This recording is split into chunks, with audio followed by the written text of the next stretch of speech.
Bismillahirrahmanirrahim. Assalamualaikum warahmatullahi wabarakatuh.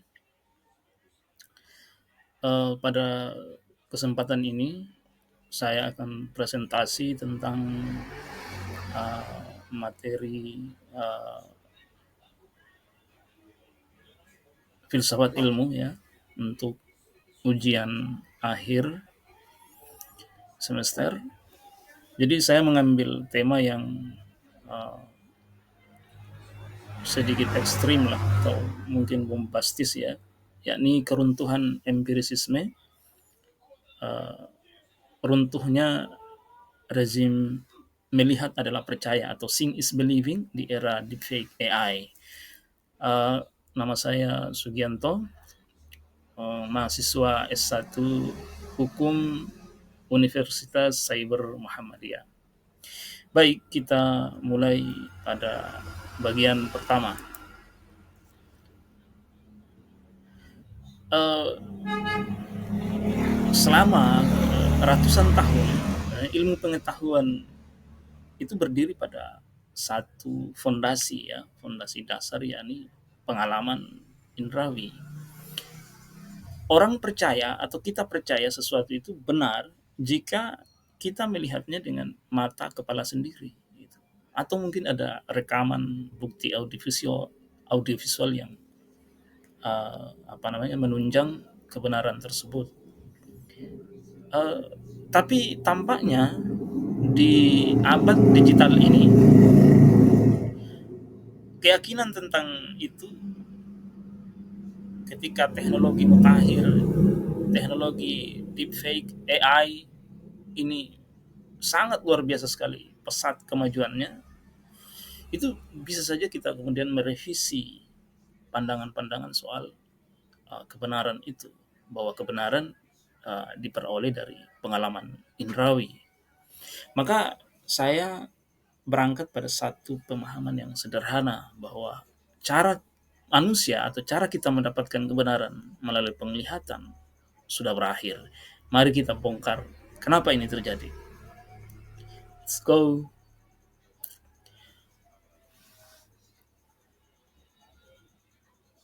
Kita tahu bahwa empirisisme ini sebenarnya bisa kita lacak di abad ke-17 ya, atau mungkin kembali ke Yunani klasik dulu, ada Aristoteles ya yang memproklamirkan empirisisme mungkin dengan bentuknya yang sederhana gitu. Uh, Empirisisme ini sebetulnya satu aliran pengetahuan atau epistemologi yang bahwa pengetahuan itu berasal dari pengalaman indrawi ya, pengalaman sensorik. Apa yang dilihat dan didengar itulah kebenaran gitu. Di luar itu, uh, di luar pengalaman indrawi, maka itu tidak bisa dijadikan kebenaran. Jadi empirisisme ini sebetulnya dia adalah antitesis dari metafisika, sebuah aliran pemikiran yang uh, banyak membahas, mengkaji ide-ide yang abstrak seperti jiwa, seperti roh, seperti mitos, seperti dewa-dewi, teologi, dan lain sebagainya gitu. Jadi empirisisme ini antitesis dari metafisika yang dulu pernah menjadi sangat berpengaruh sekali dalam peradaban manusia.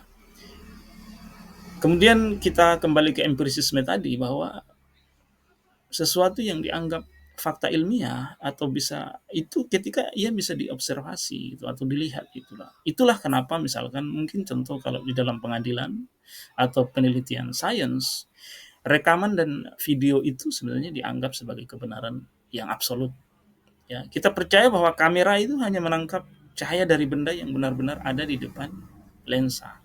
Selama ratusan tahun mata kita adalah hakim tertinggi bagi kenyataan. Nah, saya singgung tadi bahwa ada tokoh empirisisme, dulu ada Aristoteles, dia terkenal dengan ungkapannya gitu sebagai basis argumentasi empirik gitu bahwa nihil est in intellectu quod non prius fuerit in sensu, yang artinya tidak ada sesuatu pun di dalam pikiran yang tidak terlebih dahulu ada dalam penginderaan atau ada dalam pengalaman-pengalaman indrawi. Kemudian yang kedua itu adalah John Locke, ya ini tokoh yang lebih modern lagi.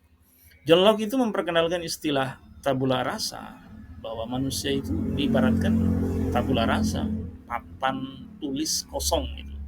Sejak ia lahir, manusia tidak membawa apapun, kesadaran apapun, mentalitas apapun. Tapi kesadaran dan mentalitas itu terbentuk ketika ia lahir, ia bersinggungan dengan dunia kenyataan sehari-hari lewat pengalaman-pengalaman indrawi. Ya, kemudian kita lanjut ke yang berikutnya. Jadi kalau kita ingin lebih paham lagi tentang apa yang dikatakan oleh para ahli kayak empirisisme seperti Aristoteles, sederhananya ia ingin bilang bahwa kalau Anda mau tahu kebenaran, maka lihatlah bendanya itu secara langsung. Jangan cuma membayangkan ide itu ada di kepala gitu, ada di abstraksi, ada di awang-awang gitu. Nah, pernyataan ini sebenarnya ini seperti beliau mengkritik Plato ya, bahwa Plato kan idenya itu bahwa kebenaran atau ada itu pada tataran abstraksi atau idea yang beliau katakan tadi. Kebenaran itu tidak harus kemudian didahului oleh pengalaman-pengalaman indrawi gitu. Kemudian yang kedua adalah John Locke. Uh, John Locke juga ingin bilang bahwa sebenarnya otak kita ini lahir seperti kertas kosong gitu. Hanya lewat mata dan indera lainnya kita bisa mengisi kertas itu dengan pengetahuan. Maka sebenarnya dari sini kita bisa lihat bahwa para ahli para ilmuwan empirisisme ini sepakat bahwa melihat itu sebenarnya adalah gerbang pertama menuju kebenaran. Maka ada istilah yang sangat terkenal, yakni seeing is believing, melihat kemudian percaya gitu ya. Baik, kita lanjut ke pembahasan berikutnya. Nah, sekarang kita mulai masuk kepada kenapa kemudian keyakinan tentang epistemologi empirisisme itu mulai kita pertanyakan, bahkan mungkin bisa bisa roboh gitu. Mari kita mulai bahwa deepfake atau sang penipu panca indera itu. Apa itu deepfake? Deepfake itu adalah artificial intelligence ya atau AI gitu yang mampu menjahit wajah, suara dan gerakan seseorang ke video lain dengan sempurna. Bayangkan dengan sempurna. Jadi kalau kita pahami deepfake AI itu bukan sekadar editan gitu, editan konvensional, tapi ia adalah pencipta realitas baru lewat komputasi matematis yang rumit dan intens. Deepfake itu membuat krisis visual itu di mana gambar itu tidak lagi, di mana gambar atau video yang ditampilkan di media sosial tidak lagi mewakili realitas yang nyata, tapi dia mengikuti perintah atau komando algoritma.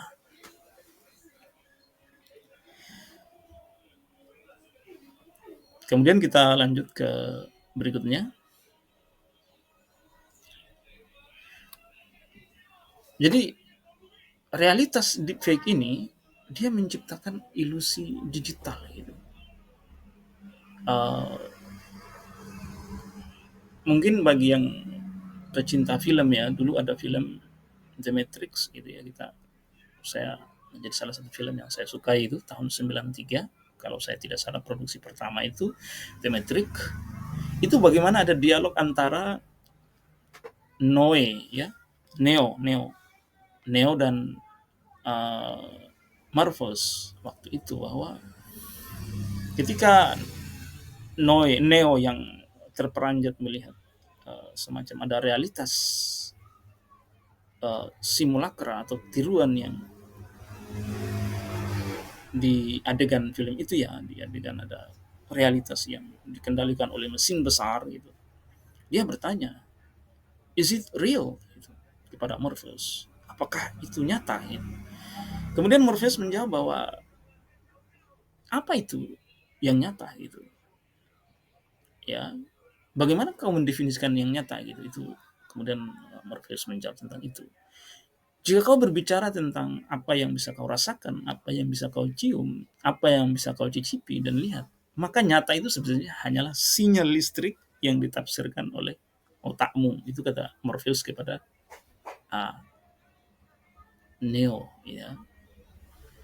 Jadi dari sini sebenarnya kita sudah mulai melihat bahwa sinyal listrik atau di dalam otak kita ini yang kemudian melihat kemudian menginterpretasi sebuah fakta di lapangan dan kemudian kita memikirkan itu dan itu jadilah kebenaran tentu lewat metodologi ya. Uh, dari situ sebenarnya Morpheus ingin menyatakan bahwa realitas hanyalah interpretasi otak terhadap sinyal. Nah, persis di sini sebenarnya deepfake itu mengambil alih jalur ini. Jika dulu kita percaya bahwa melihat itu adalah percaya atau seeing is believing, ini kan dasar epistemologi empiris ya. Deepfake membuktikan bahwa sinyal visual yang diterima mata kita, ya, yang piksel yang tentu saja disusun oleh AI, tidak lagi memiliki kaitan dengan kejadian fisik di dunia nyata atau yang real gitu.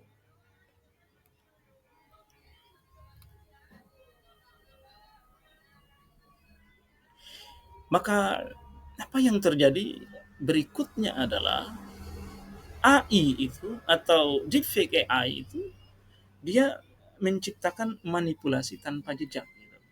AI menciptakan video yang terlihat 100% nyata gitu tanpa perlu ada kejadian aslinya secara fisik ya. Dulu kalau kita mau memproduksi realitas entah video atau gambar itu harus didahului dulu oleh peristiwa fisik dan itu menjadi dasar dari empirisisme. Katakanlah kita mau ngambil foto seseorang atau gambar video seseorang ya kita harus merekam itu dan itu harus ada objek realnya gitu, ada fisik yang real gitu ya.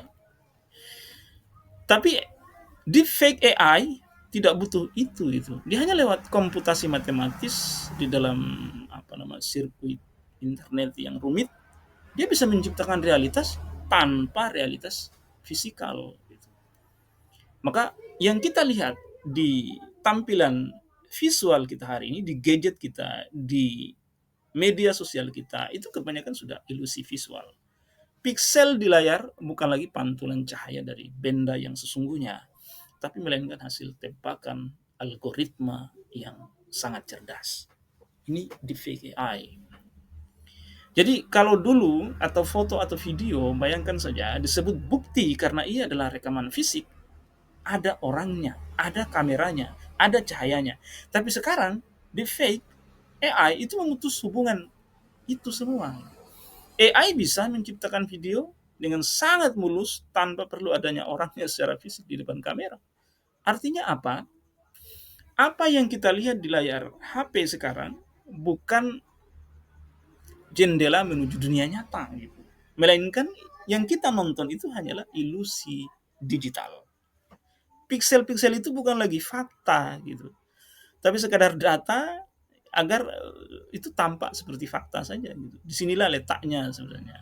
Ya, ketika ilusi itu terlihat lebih nyata daripada kenyataan, panca indera kita pada dasarnya tidak lagi berguna sebagai penyaring kebenaran. Di sini sebenarnya kita mengerti kenapa empirisisme di sini menjadi tidak relevan atau runtuh. Karena empirisisme itu mendasarkan diri pada pengalaman indrawi.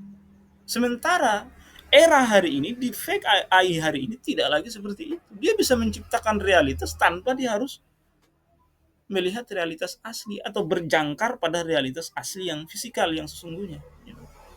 AI di fake AI tidak seperti itu cara kerjanya. Nah, disinilah kemudian masuk kepada keruntuhan empirisisme, matinya saksi mata tadi, bahwa kebenaran ada giumnya yakni seeing is believing, melihat adalah percaya gitu. Artinya mata sebagai saksi gitu atau panca indera mata dan telinga sudah kehilangan otoritasnya sebagai hakim kebenaran. Ini tentu kita bicara dalam konteks deepfake AI ya, atau realitas virtual. Kegagalan observasi gitu. Jika kemudian data yang kita amati adalah palsu, maka sebenarnya kesimpulan ilmiah juga itu berarti palsu. Gitu. Kemudian kita masuk kepada era post empiris.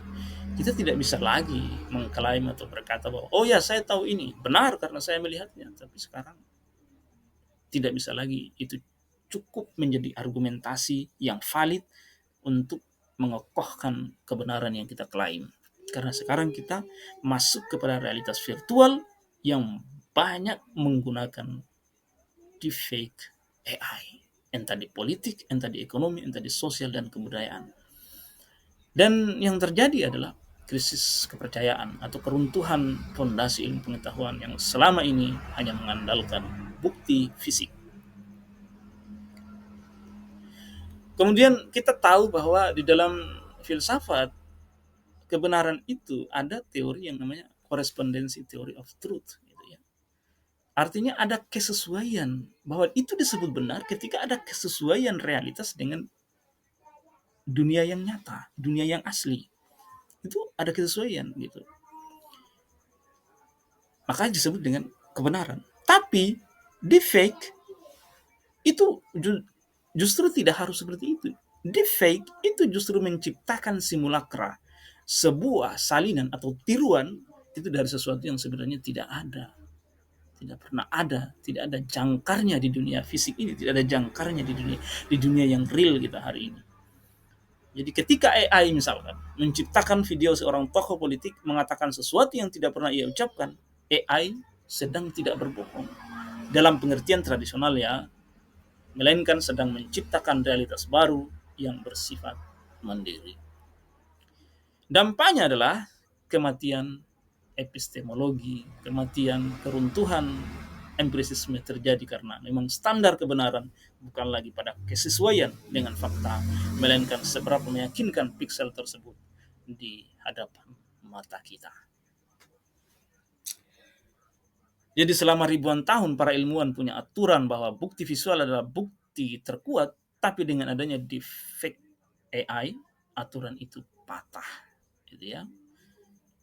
Hari ini kita bisa ditipu mentah-mentah oleh mesin AI. Maka cara kita mencari kebenaran lewat pengamatan indera, kita mesti hati-hati. Kita tidak bisa lagi melakukan observasi dengan tenang, karena kita selalu ragu. Ini benaran terjadi atau cuma buatan AI gitu, atau ilusi digital gitu. Maka inilah yang disebut dengan keruntuhan empirisisme atau bahkan kematian epistemologi. Fondasi ilmu pengetahuan kita yang kokoh yang berdiri di atas fakta yang terlihat sekarang seolah berdiri di atas pasir hisap. Kita kehilangan pegangan tentang apa yang benar-benar nyata di realitas virtual hari ini.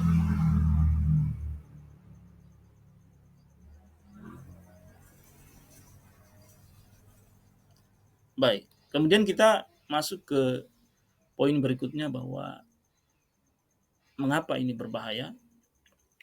Pertama kita harus lihat tinjau dari sains ya. Kita tahu bahwa peradaban sains dan teknologi hari ini itu sangat berutang budi kepada empirisisme. Ya, bahwa kebenaran saintifik itu harus bisa dibuktikan, harus bisa divalidasi, harus bisa diobservasi, dan kebenarannya harus bersifat universal. Ya, bahwa misalkan contoh bahwa air mendidih 100 derajat Celcius. Ya, kebenaran itu tidak hanya terjadi di Indonesia, tapi kebenaran itu juga bisa dibuktikan validasinya di negara-negara manapun di dunia ini bahwa 100 derajat air Celcius air akan mendidih, kurang lebih seperti itu untuk filsafat atau empirisisme.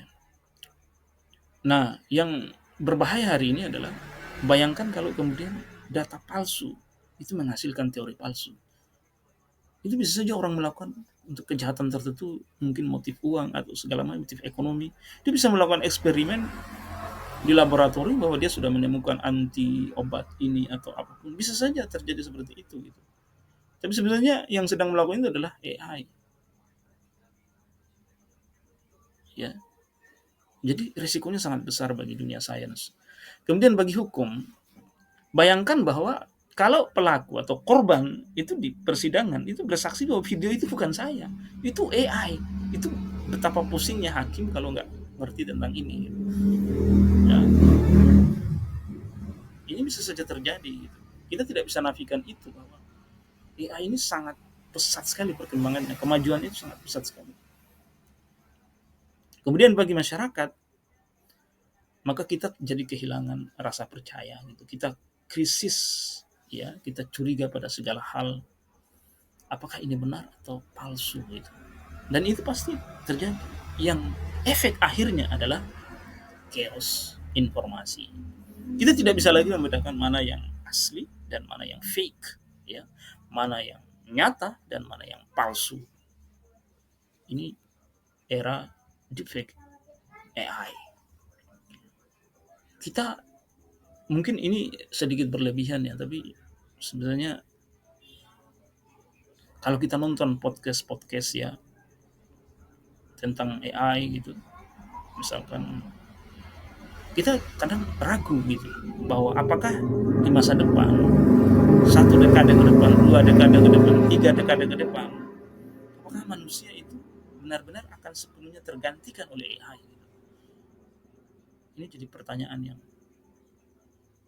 dan apalagi kalau AI itu kemudian diinjeksi ke robot-robot humanoid, ya. Ya sekarang teknologi perang sudah semakin maju lah. Hari ini kalau kita nonton misalkan, ya, perang di Israel, Rusia Ukraina misalkan, itu masing-masing menggunakan teknologi yang maju, teknologi drone yang dikendalikan dari jauh, dan itu jelas-jelas kecerdasan-kecerdasan buatan seperti itu mungkin di masa depan akan lebih canggih lagi gitu. Di film Terminator The Judgment Day misalkan, kita bisa lihat bahwa manusia akhirnya berperang dengan mesin gitu, yang diciptakan sendiri. Kita tidak tahu, tapi uh, ada kerisauan, ada kegelisahan, tapi juga mungkin ada optimisme. Kita tidak pernah tahu karena di setiap perubahan-perubahan sosial, ya, seperti revolusi industri dulu itu, penemuan batu bara itu menghasilkan kapal uap, kemudian kereta uap gitu, kemudian beroperasinya pabrik-pabrik untuk menghasilkan baja. Begitu pula ketika minyak ditemukan, energi minyak ditemukan, energi fosil ditemukan, itu juga kemudian sangat mempengaruhi sekali peradaban manusia. Nah, bagaimana dengan AI?